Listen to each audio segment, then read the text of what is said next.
ఋషికి అర్థం ఏంటో తెలుసా? రుద్ధాత్వర్థం గతవు అని.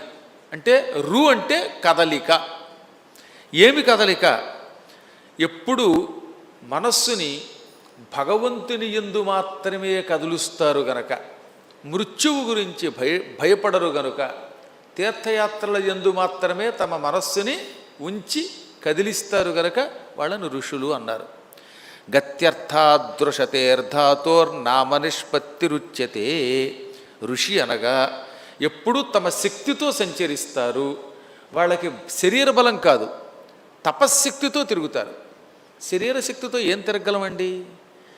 గట్టిగా ఓ 10 సార్లు ప్రదక్షిణ చేస్తే అమ్మోయ్ కాళ్ళు నొప్పని కాళ్ళకి నూనె రాయించుకుంటున్నారు మన వాళ్ళు. ఏది? యువకులు 25 ఏళ్ళు 20 ఏళ్ళు ఉన్నవాళ్ళు. 80 ఏళ్ళు వచ్చాక ప్రదక్షిణే ఉందండి, ఒకటే ప్రదక్షిణ పదే పదే. అంటే 2 అడుగులు వేసి ఇదే పదే పదే అంటున్నారన్నమాట.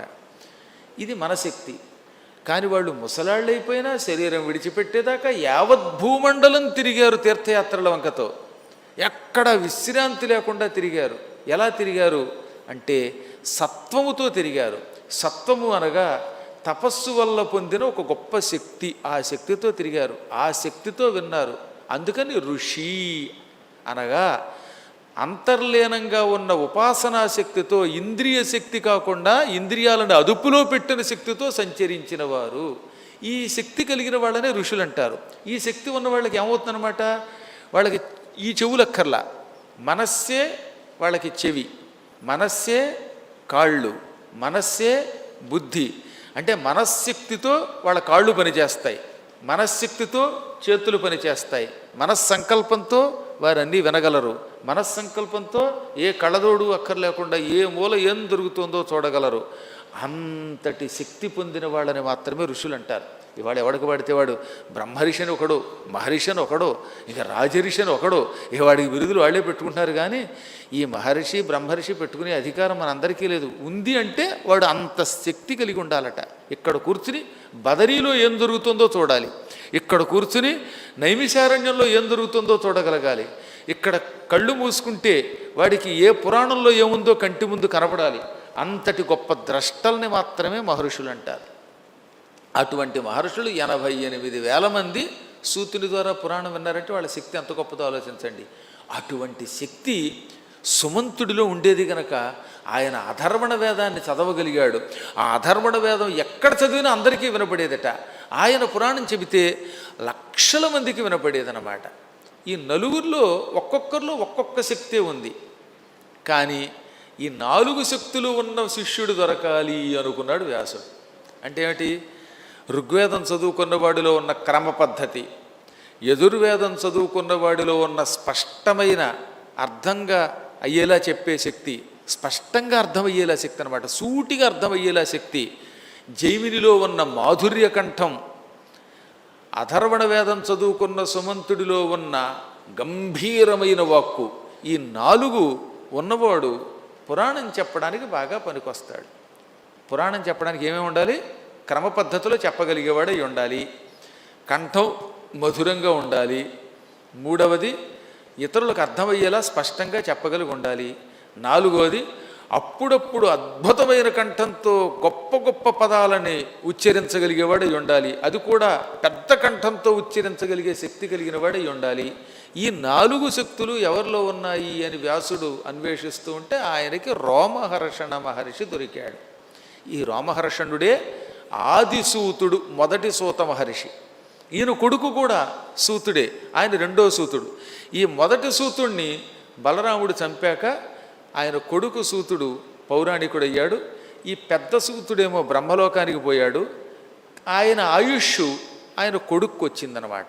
ఆ కథ మీరు త్వరలో భాగవతంలో విన్నారు కనుక ఇప్పుడు మళ్ళీ చెప్పక్కర్లా. భాగవతం మనం 2016లో చెప్పుకున్నాం, 2015లో సంపూర్ణ హనుమద్వైభవం, 2016లో భాగవతం, 17లో సంపూర్ణ మహాభారతం 54 రోజులు, ఆ తర్వాత దేవీ భాగవతం, మార్కండేయ పురాణం, ఆపై శివపురాణం.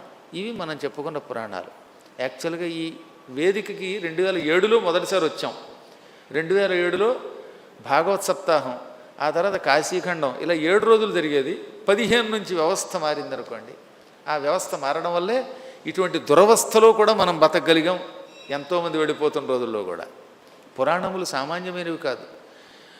మృత్యువు నుంచి మనల్ని అమృత స్థితికి తీసుకువెడతాయి కనుక వాటిని పురాణాలు అన్నారు. అటువంటి దివ్య పురాణాల్లో ఆరితేరినటువంటి సూత మహర్షి రామహర్షణుడు వ్యాసుని దగ్గర చాలా కాలం శుశ్రూష చేశాడు. ఎంత సేవ చేస్తే ఆయన పండితుడయ్యాడో ఒక్కసారి ఆలోచించండి.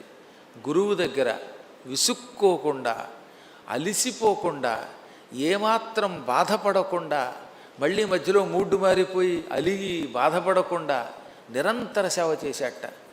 ఆ సేవకి మెచ్చుకుని వేదవ్యాసుడు సూత మహర్షికి 18 పురాణాలు ఇచ్చాడు. అందులో ఈ బ్రహ్మాండ పురాణాన్ని ప్రత్యేక దీక్షతో ఇచ్చాడు. బ్రహ్మాండ పురాణాన్ని సూతుడు స్వయంగా చెప్పాడు. ఏమనో తెలుసా? నా అంత గురుకుల క్లిష్టుడు మరొకడు లేడు. నేను పరమ శుశ్రూష చేశాను.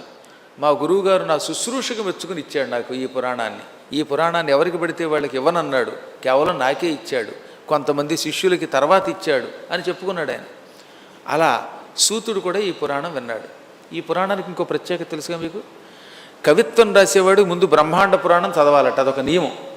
అందుకే అల్లసాని పెద్దల గురించి ఏం చెప్తాడు?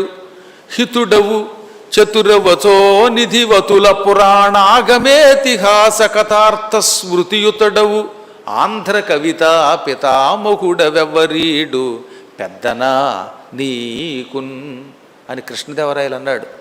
నువ్వు నాకు హితుడివి, చక్కగా చెప్పగలవు, అన్నిటికీ మించి 18 పురాణాలు చదివావు, బ్రహ్మాండ పురాణాన్ని ప్రత్యేకంగా కంఠస్థం చేసావు, ఆంధ్ర కవితా పితామహుడు అన్నాడు. ఇంకా తెనాలి రామకృష్ణుడు తన పాండురంగ మహాత్మ్యంలో బ్రహ్మాండాది నానా పురాణములు చదువుకున్నానన్నాడు. ఆయన ఎత్తుకోవడం బ్రహ్మాండ పురాణం అన్నాడు తప్ప ఇంకో పురాణం అనలేదు. ఎందుకంటే ఇది అర్థం అవడం కష్టం, ఇది అర్థమైతే కవిత్వానికి ఉపయోగపడుతుంది. మీరు చూడండి, పూర్వకాలంలో కవులు ఎవరైనా బ్రహ్మాండ పురాణమును చదువుకుని మేము కవిత్వం రాసామన్నారు ఎక్కువ మంది కవులు. అంటే కవిత్వం రాయడానికి ఈ బ్రహ్మాండ పురాణం దోహదం అవుతుంది. అందుకే ఈ బ్రహ్మాండ పురాణాన్ని నాస్తికులు కూడా చదివేవారటండోయ్.